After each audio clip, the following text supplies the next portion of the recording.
Mohamed Mouslim Diallo, chef de cabinet du gouverneur de Labé. Bon, d'abord, avant de lancer, nous avons reçu une mission du ministère de l'enseignement préuniversitaire à la personne de monsieur le chef de cabinet et avec la délégation qui l'accompagne. Nous les avons reçus et on s'est entretenu dans la cour du centre et ensuite on est rentré dans la salle où on devrait procéder au lancement de l'épreuve. Donc, arrivé là, on a fait comprendre d'abord aux candidats que ce n'est pas un examen qui est difficile. C'est une évaluation qu'on est en train de faire, de procéder, parce qu'ils sont habitués à faire des évaluations. Donc, de ne pas avoir peur et de faire en sorte que l'examen se passe dans les conditions les meilleures. Parce que depuis le début, on n'a pas arrêté encore des cas de fraude. Donc, on les a intimés de ne pas encore frauder, encore moins de communiquer entre eux pendant le déroulement de l'épreuve. Donc, les conseils ont été donnés, non seulement par le commandant de la deuxième zone militaire, et ensuite le directeur régional de la police, toujours pour les sensibiliser et leur dire que ce n'est pas en fait la fin du monde. Donc, de travailler dans la sérénité et dans le calme.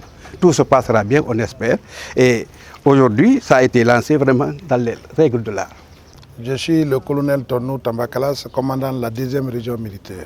Dans un premier temps, nous remercions les autorités administratives pour avoir organisé ces épreuves dans de meilleures conditions. Et les épreuves sont arrivées à bon port dans les différents centres d'examen. Ce matin, à la présence de monsieur le chef de cabinet du ministère de l'enseignement préuniversitaire et l'alphabétisation, le lancement a été fait au lycée Yacine Diallo de Labé, avec toutes les autorités régionales et préfectorales ensemble. Et je vois que le déroulement de ces épreuves-là se passe dans les meilleures conditions. Le conseil que je puisse leur donner, les élèves qui ont suivi les cours pendant les 9 mois, et régulièrement, je crois que ce n'est pas une mer à boire. Donc je leur dirais tout simplement de travailler honnêtement, consciencieusement, parce que l'avenir du pays, la Guinée, nous comptons sur eux pour l'avenir de notre pays et pour la construction de notre pays. D'où il est nécessaire que chacun de nous prenions conscience de travailler en âme et conscience dans l'honnêteté, la droiture. Les surveillants, tout ce que je peux leur dire, c'est de veiller à ne pas qu'il y ait fraude. Et s'il y a fraude, de le dénoncer, de ne pas contribuer à organiser des fraudes. Je m'appelle Hamidou Diallo, je suis le chef de section pédagogique et j'assume les fonctions d'inspecteur régional d'éducation par intérim. Nous allons être très brefs car c'est un processus très long qui a pris tous les 9 mois depuis la remontée des listes de candidatures, le traitement, la synthèse, jusqu'à la photographie, jusqu'à l'attribution des codes photos, ensuite l'attribution des PV, la remontée des propositions de surveillants, de délégués, la remontée des propositions de sujets pour le primaire, le BPC, également pour le bac.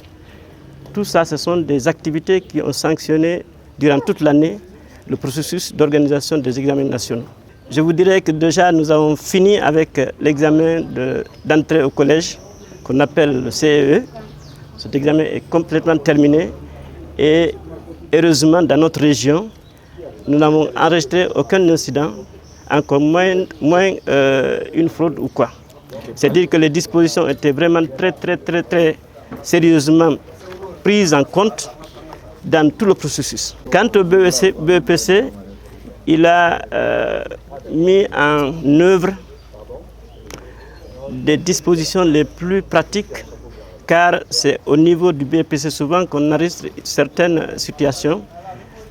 parfois qui peuvent amener à des problèmes. Heureusement, les surveillants, les délégués, tous ont été sensibilisés à plusieurs niveaux. Nous avons commencé par la prestation de serment. Tous ceux qui sont impliqués dans le processus des examens ont commencé par prêter serment. Les chrétiens, la main sur la Bible, les musulmans, la main sur le Coran. Ensuite, nous avons reçu les codes de conduite. Nous avons reçu les responsabilités, les rôles et missions de chacun des niveaux du processus de l'examen, à commencer par le surveillant.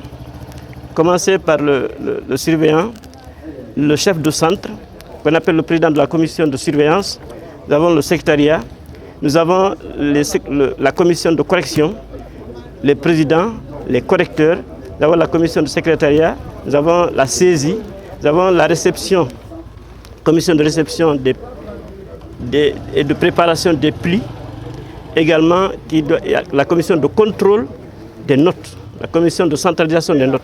Donc tout ça, c'est pour que l'opinion nationale et internationale sache que le ministre Guillaume Hawing est un véritable acteur du développement et du changement de l'éducation en Guinée. Aujourd'hui, nous avons en première position la rédaction et en deuxième position, nous aurons encore une autre histoire. Donc ce sont les deux épreuves qui sont programmées aujourd'hui. Au niveau de la région administrative, nous avons les statistiques suivantes. Par préfecture, nous avons Koubia qui présente 211 candidats. Nous avons Labé qui présente 5243 candidats. Nous avons la DPE de l'Elouma qui présente 733 candidats. Nous avons la DPE de Mali qui présente 1613 candidats au BPC. Nous avons la DPE de Tougué qui présente un total de 652 candidats au BPC. Et au niveau région, nous avons un total de 8452 candidats pour toute la région de l'Abbé. Je vous remercie.